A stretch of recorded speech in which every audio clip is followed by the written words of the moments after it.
নমস্কার বন্ধুরা, kitchen magic খাজানা চ্যানেলের আরও একটি নতুন পর্বে আপনাদের সবাইকে স্বাগত। চিড়ে দিয়ে বিভিন্ন রকমের রেসিপি এর আগে আমি আপনাদের সাথে শেয়ার করেছি। আজ শেয়ার করব আরও একটি চিড়ের রেসিপি। আজ বানিয়ে দেখাবো ভাপে চিড়ের পোলাও। আজ যে চিড়ের পোলাওটা আমি বানাবো সেটা কিন্তু একদম জলের ভাপেই তৈরি হয়ে যাবে, তাও আবার মাত্র 1 চামচ তেলে। ঝরঝরে এই পোলাওটা খেতে ভীষণই ভালো হয়, আর তার সাথে হেলদিও। ভাপে বানালে চিড়ে নরম হয়ে গিয়ে একদম ঝরঝরে তৈরি হবে। দারুণ স্বাদের, পেট ভরার মতন একটা নিরামিষ রেসিপি। তাহলে আসুন ঝটপট দেখে নেওয়া যাক। দোকানে বিভিন্ন রকমের চিড়ে কিনতে পাওয়া যায়।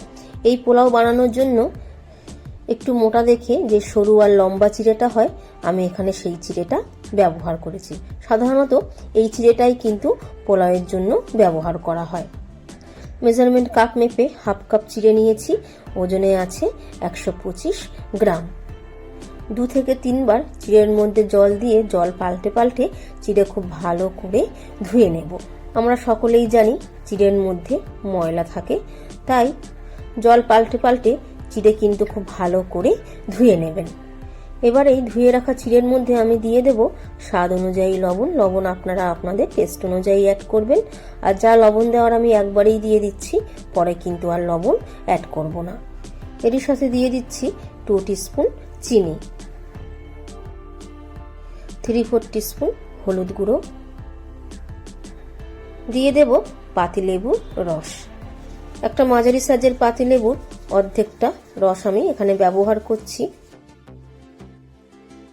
এবার চামচের সাহায্যে বেশ ভালো করে মিশিয়ে নেব।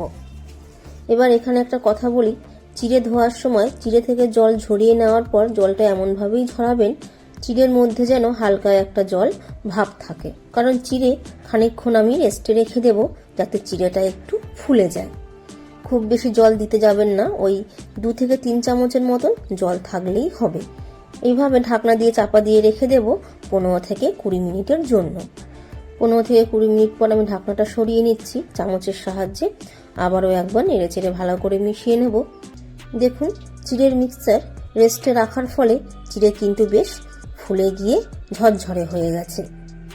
আর চিড়ের মধ্যে আগের মতন কিন্তু কোনো আর জল ভাব নেই। ভালো করে চামচের সাহায্যে নেড়েচেড়ে নিয়ে চলে যাব পরের স্টেপে। ভাপে বসানোর জন্য এখানে একটা ছিদ্রযুক্ত থালা নিয়ে নিয়েছি। থালার গায়ে কিন্তু আগে থাকতে কোনো তেল মাখানো নেই, একদম শুকনো থালা। থালার উপরে চিড়ের মিক্সচার ঢেলে দেওয়ার পর চামচের সাহায্যে চিড়েগুলো একটু পাতলা করে ছড়িয়ে দেব। এবার থালাটা ধরে স্টিমে দিয়ে দেব। তার জন্য কড়াইতে আমি আগে থাকতেই 1.5 গ্লাস জল দিয়ে দিয়েছি, আর কড়াইয়ের মাঝখানে বসিয়ে দিয়েছি একটা কিচেন স্ট্যান্ড। গ্যাসের ফ্লেমটাকে মিডিয়ামে রেখে জল হালকা গরম হতে শুরু করলে থালাটা ধরে আমি স্ট্যান্ডের উপরে বসিয়ে দেব। গ্যাসের ফ্লেমটা কিন্তু এরকম মিডিয়ামেই থাকবে। ওপর থেকে ঢাকনা চাপা দিয়ে 10 থেকে 15 মিনিটের জন্য হতে দেব। বিনা ঝামেলায় খুব তাড়াতাড়ি কিন্তু পোলাওটা হয়ে যায়। খুবই সাধারণ একটা রেসিপি, বেশি কিছু উপকরণেরও প্রয়োজন পড়ে না, কিন্তু খেতে হয় অসাধারণ।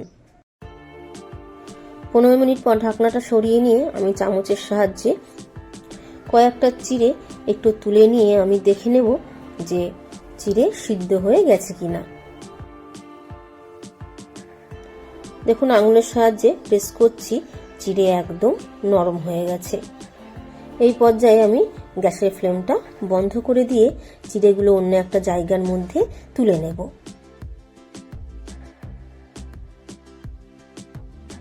একটা জায়গার মধ্যে ঢেলে নেওয়ার পর চলে যাব পরের স্টেপে। ওভেনে একটা তেরকা প্যান বসিয়ে দিয়েছি। প্যান মাঝারি গরম হয়ে গেলে দিয়ে দেব 1 চামচ সাদা তেল। তেলের জায়গায় আপনারা এখানে ঘিও ব্যবহার করতে পারেন। এই জলখাবারটা বানানোর জন্য বেশি তেল দেওয়ার প্রয়োজনও নেই। তেল মাঝারি গরম হয়ে গেলে ফোড়নে দিয়ে দিচ্ছি 3/4 টিস্পুন কালো সরষে, 1/2 টিস্পুন গোটা সাদা জিরে। ফোড়ন ভেজে নিয়ে ফোড়নের কালারটা একটু চেঞ্জ হয়ে গেলে এবার আমি এর মধ্যে দিয়ে দেব বেশ কয়েকটা কারি পাতা। কারি পাতাটা অ্যাড করার সাথে সাথেই আমি গ্যাসের ফ্লেমটা বন্ধ করে দিয়েছি। কারি পাতা তেলের মধ্যে দিলে খুব ছেটে, তাই আর হালকা গরম তেলে যাতে কারি পাতাগুলো ভাজা হয়, তো সেই কারণে আমি গ্যাসের ফ্লেমটা বন্ধ করে দিয়েছি। পাতা হালকা ভাজা হতে শুরু করলে তারপর আমি আবারও গ্যাসের ফ্লেমটা অন করে দিয়ে একদম লোতে করে দেব। আর এরই সাথে অ্যাড করে দেব দুটো কুচনো কাঁচা লঙ্কা। ঝাল আপনারা আপনাদের টেস্ট অনুযায়ী অ্যাড করবেন। সবকিছু হালকা ভেজে নিয়ে আমি চিড়ের মধ্যে দিয়ে দেব। ওপর থেকে দিয়ে দিচ্ছি ভাজা চিনে বাদাম, খানিকটা কুচনো ধনে পাতা। আবারও একবার নেড়ে চেড়ে ভালো করে মিশিয়ে নেব। এবার এখানে একটা কথা বলি, কাঁচা হলুদ চিড়ের সাথে মাখিয়ে নিয়ে তারপর আমি স্টিমে দিয়েছি বলে এটা ভাববেন না যে পোলাওটা তৈরি করে নেওয়ার পর পোলাও থেকে একটা হলুদের গন্ধ আসবে, তা কিন্তু একদম আসবে না। একদম অন্যরকম খেতে হয়, ভীষণই ভালো। আপনারা এই ধরনের পোলাও বানিয়ে বাচ্চা কিংবা বড়দের টিফিনেও দিয়ে দিতে পারেন। একটা থালার ওপরে ঢেলে নিয়ে ওপর থেকে আমি একটু চানাচুর ছড়িয়ে দিয়েছি। আপনারা চাইলে একটু কুচনো কাঁচা পেঁয়াজও এখানে ব্যবহার করতে পারেন। আর সবশেষ ওপর থেকে ছড়িয়ে দিতে হবে আরও একটু পাতিলেবুর রস। তৈরি হয়ে গেছে দারুণ স্বাদের একদম ঝরঝরে চিড়ের পোলাও। অনুরোধ রইল রেসিপিটা বাড়িতে অবশ্যই ট্রাই করবেন আর কমেন্ট বক্সে জানাতে ভুলবেন না কেমন হয়েছে। যদি আমার রান্নার রেসিপি আপনাদের ভালো লাগে তাহলে ভিডিওটিতে একটি লাইক দেওয়ার অনুরোধ রইল। আর চ্যানেলে যদি নতুন বন্ধু হয়ে থাকেন চ্যানেলটি সাবস্ক্রাইব করে নেওয়ার অনুরোধ রইল।